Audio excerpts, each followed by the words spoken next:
So this little video is devoted to an example of biblical realism. Um, as I was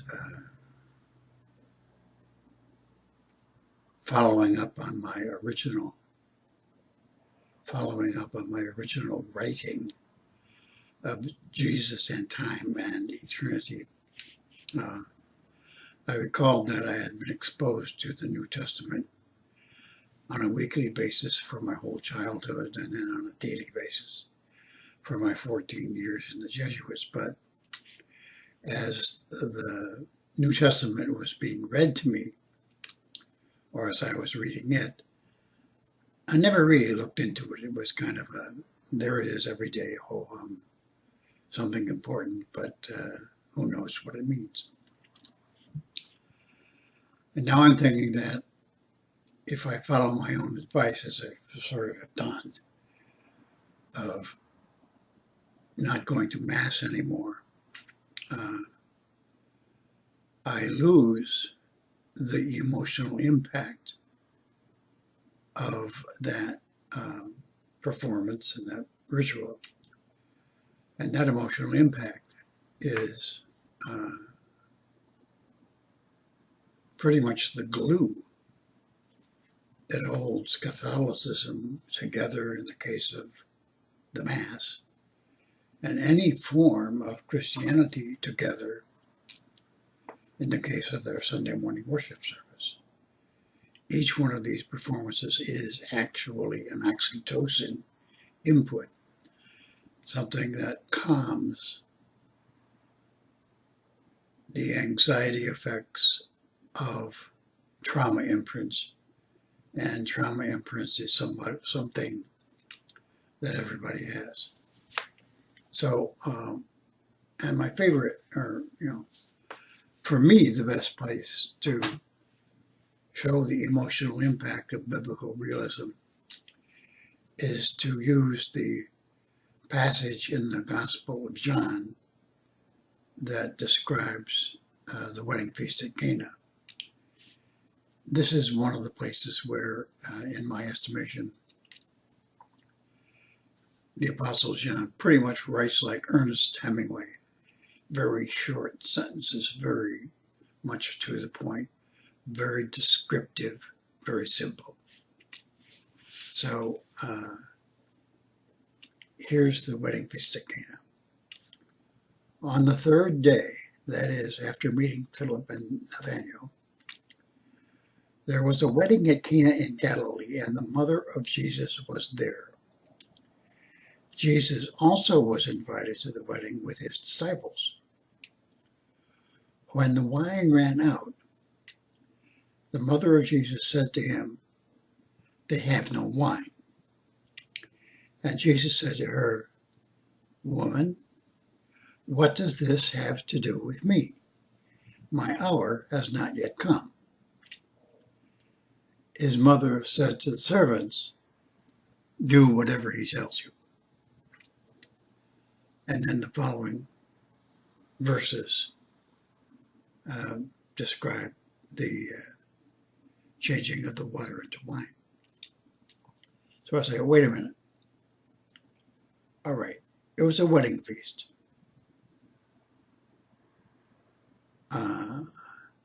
And they ran out of wine. And so who takes charge of the situation? The mother of Jesus takes charge of the situation. And so when she learns that they've run out of wine, she turns to her son and says, "They have no wine." And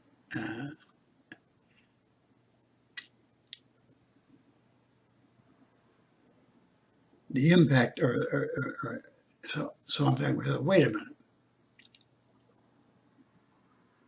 What, in fact, did the mother of Jesus at the wedding feast at Cana, what did she know about her son? Why on earth would she turn to him and say, "Hey, they have no wine"?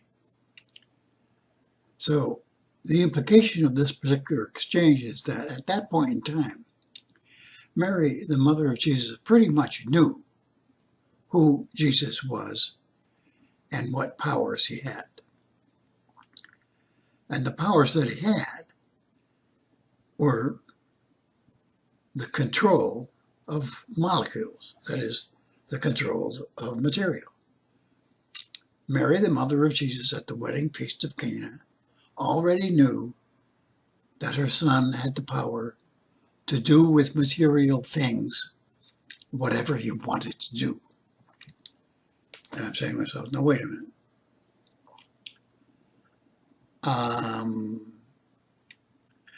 As I was listening to this passage being read to me, hundreds of times during my childhood and my Jesuit career, I really didn't have enough background to kind of look into that particular fact. But now that we have a book, The Brief History of Time by Stephen Hawking, that was published in 1988, we know that at the beginning of time,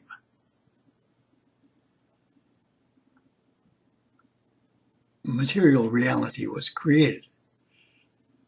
Time has a beginning, and before the beginning of time, there was no time and there was no matter. So, of course, Stephen Hawking kind of had a problem with that because he couldn't talk about God. That was against his kind of worldview. So he goes and says, well, the thing that made time was the law of gravity. Well, no, Stephen, you can't do that, because the law of gravity is a characteristic performance of material things. And if you don't have material things, you don't have any law of gravity. So even though Hawking never admitted this, The Brief History of Time is the best proof for the existence of God that ever came down the pike. So if time has a beginning, time had to be created, and whoever created it,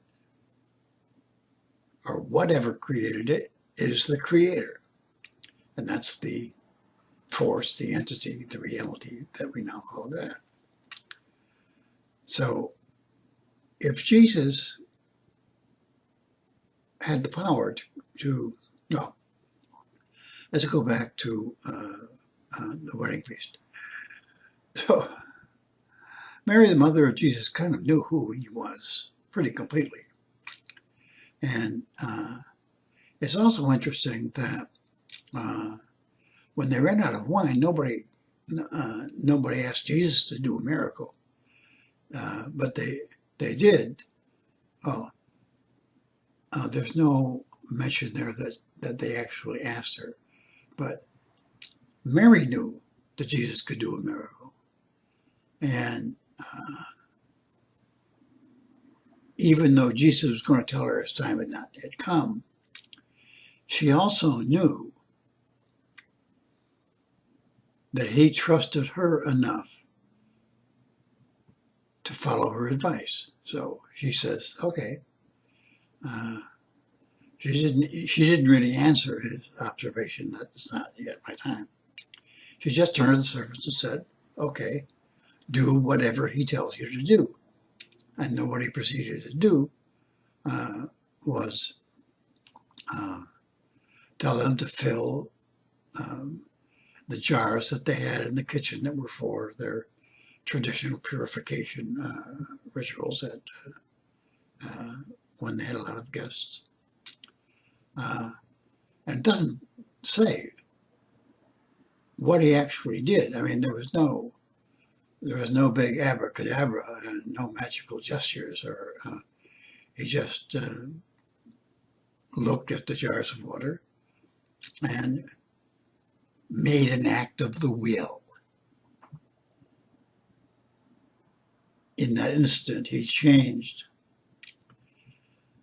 the H2O molecules in the liquid in those jars into the complex amino acid molecules that are the basic component of wine. So he changed one molecule to a completely different kind of molecule, just with uh, no big to do about it. He just did it. So then he said, and then they took him to the master of the ceremonies. The master said, "Wait a minute. This is very strange because normally a host puts his best wine out first and then saves, wine that might not be so good for last. But you have saved the best wine for last." So I'm stepping back from that. I'm saying, wait a minute, wait. There's a number of things going on here. One was that Mary knew what Jesus could do, and there was what Jesus could do. That is, Jesus had this ability, this power that I call mastery over molecules. For him, molecules were essentially toys. And what also had to be the case is this Jesus who was walking around at the wedding feast at Cana had to be exactly the same person who was present in eternity at the time of the creation of time.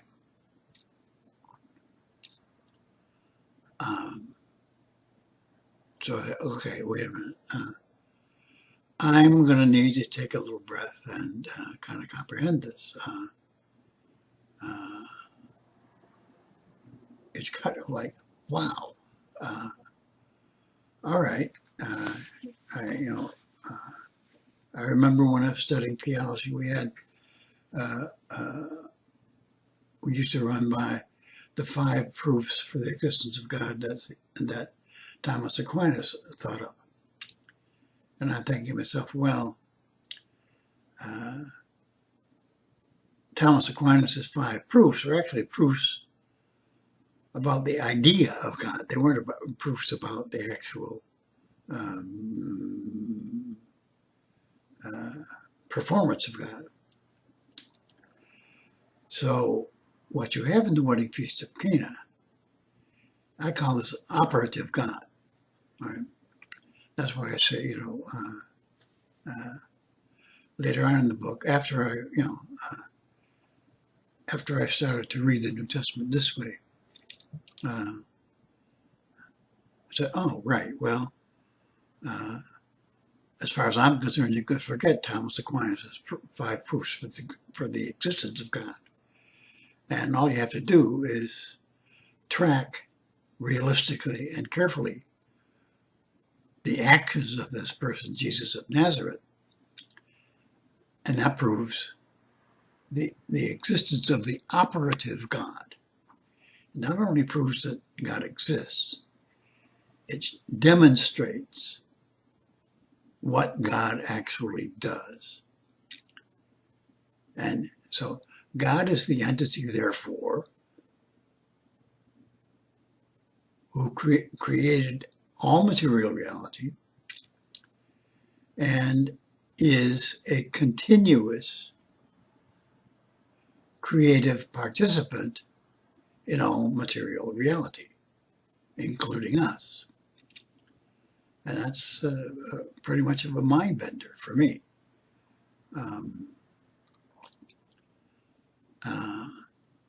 And it's a mind bender in the sense that it's a visceral, emotional input. I say, oh, okay, this is very big, and this is very satisfying, and I'm going to want to hang out with this for a while.